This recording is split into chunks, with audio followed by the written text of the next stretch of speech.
Napasabak na naman nga ni ho tayo mga kadigma sa pagguhit, kaya naman ho ay samahan nyo ako sa pagbuo ng ating obra. Nagpasama nga ho ako kay tatay na manguha ng lupa dini sa amin, at ang inahanap ko nga hong klase ng lupa ay ma-brown o yung pulang lupa ho baga ang tawag. Gawa ho ng matingkad ang kulay ng mga iyon. Para ho sa akin mga kadigma, ang kulay na ito ay sumisimbolo sa pagiging kayumanggi at nagiging representasyon ng pagiging isang Pilipino. Ay ano ho baga ang ating sasalihan at bakit mapapasabak na naman ang mandirigmang ito? Nabalitaan ko nga ho mga kadigma na magkakaroon ng coloring competition ang Miss Chef Philippines na may temang Philippine culture. Nariyan nga ho, nagpaprint agad kami ng template na aking gagamitin pagkatapos ho naming manguha ng lupa. Di bali ho, meron silang dalawang kategorya. Iyon ho ay traditional na pagguhit at digital art. At sa bawat kategorya ho ay may nakalaang premyo para sa mananalo na may kabuang halaga at tumataginting na 60,000 pesos. Oh yes. Hala, ang laki.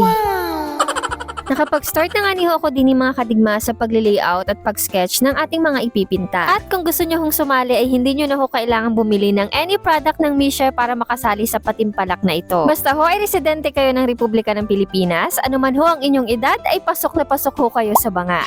Ano? Tara? Sa mga matagal na hong sumusubaybay at nakakapanood ng aking mga naunang vlog, marahil ay naaalala ho ninyo na sumali na rin ho ako sa patimpalak na ito noong nakaraang taon. At ang napili ko hong konsepto noon ay ang Moriones Festival dahil iyon naman ho talaga ang madalas kong ibinabahagi at tampok sa aking mga vlog. Ngayon naman ho ay naisip kong ipakilala ang isa sa pinakamahalagang yaman ng aming lalawigan. Kaya ang napili ko hong konsepto ay ang mga katutubong mangyan ng Mindoro bilang pagpupugay sa kanilang mayamang kultura, tradisyon at pagkakakilanlan. Kaya tara at samahan niyo ho akong mas kilalanin ang mayamang kultura, sining at pamumuhay ng ating mga katutubong mangyan habang sabay nating binubuo ang obrang ito. Isa ho sa mga ipinagmamalaki ng ating mga katutubong mangyan din sa Mindoro ay ang kanilang magagandang palamuti at mga alahas na gawa at disenyo gamit ang kamay. Kabilang sa kanilang mga pangunahing likha ang mga kwintas, pulseras at headband na may mga natatanging disenyong sumasalamin sa kanilang kultura at pagkakakilanlan. At bago ho tayo magpatuloy mga kadigma ay meron muna ho akong gustong i-share sa inyo. Ala, ready man to chismis, oy. Kung mahilig ho kayo sa mga masasarap at napaka-preskong inumin ay siguradong magugustuhan nyo ho ito. Ay sinasabi ko sa inyo. Ipinakilala na nga ni ho nila ang kanilang bagong pineapple series, isang linya ng mga inumin na tunay na nakaka-presko, masarap at perfect na pampapawi ng uhaw lalo na sa panahong tag-init. Ay ano pa baga ho ang inahintay? Bisitahin na ang pinakamalapit na Mishi store sa inyong lugar, tikman ang kanilang panibagong pineapple series at huwag kalimutang sumali sa kanilang patimpala para magkaroon ng pagkakataong manalo ng mga exciting na papremyo.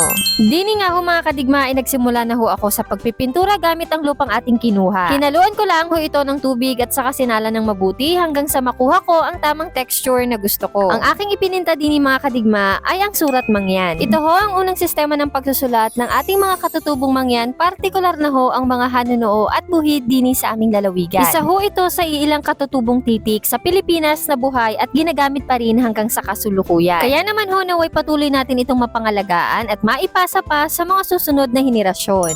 Ang sunod ko naman hong ipininta mga kadigma ay ang larawan ng ating katutubong mangyan. Ang salitang mangyan ho ay tumutukoy sa 8 pangkat etno-linguistiko na matatagpuan sa isla ng Mindoro. Ito ho ay ang Iraya, Alangan, Tadyawan, Tao-Buwid, Buhid, Hanunoo, Ratagnon at Bangon. Sila ho ang mga kabilang sa mga orihinal na naninirahan sa Mindoro, ang ikapitong pinakamalaking isla sa Pilipinas. Isa rin ho sa aking mga ipininta mga kadigma ay ang nganga. Isa ho ito sa mga sinaunang kaugalian ng ating mga katutubong mangyan dini ho sa Mindoro. Ang nganga ho mga kadigma ay karaniwang binubuo ng bunga, dahon ng ikmo o buyo at apog. Kapag pinagsama-sama nga ni ho at nginuya ay nagiiwan ho ito ng mapulang kulay sa labi. Napakarami pa nga ni ho mayamang kultura ng mga mangyan na hindi na ho natin maisasama sa videong ito mga kadigma. Iilan lamang ho ito sa maraming dahilan kung bakit nararapat silang kilalanin, pahalagahan at ipagmalaki. Kaya naman ho mga kadigma, kung nakarating ho kayo hanggang sa dulo ng videong ito ay maraming salamat ho dahil kahit papano ay naibahagi ko ang isa sa aming ipinagmamalaking tribo sa isla ng Mindoro, ang ating mga kapatid na mangyan. At para ho sa mga gustong sumali sa patimpalak na ito mga kadigma ay ilalagay ko na lang ho sa comment section ang official registration form, ang Snow King drawing template, pati na rin ho ang official contest rules. Maaari rin ho ninyong bisitahin ang official page ng Misha Philippines para sa iba pang detalye at kompletong impormasyon tungkol sa patimpalak. Natapos na nga ni ho tayo mga kadigma, kaya naman eto na ho ang ating naging resulta. I love you, you love me, Misha ice cream and tea. I love love you, you love me, Misha ice cream and tea. I love you, you love me. I love you, you love me, Misha ice cream and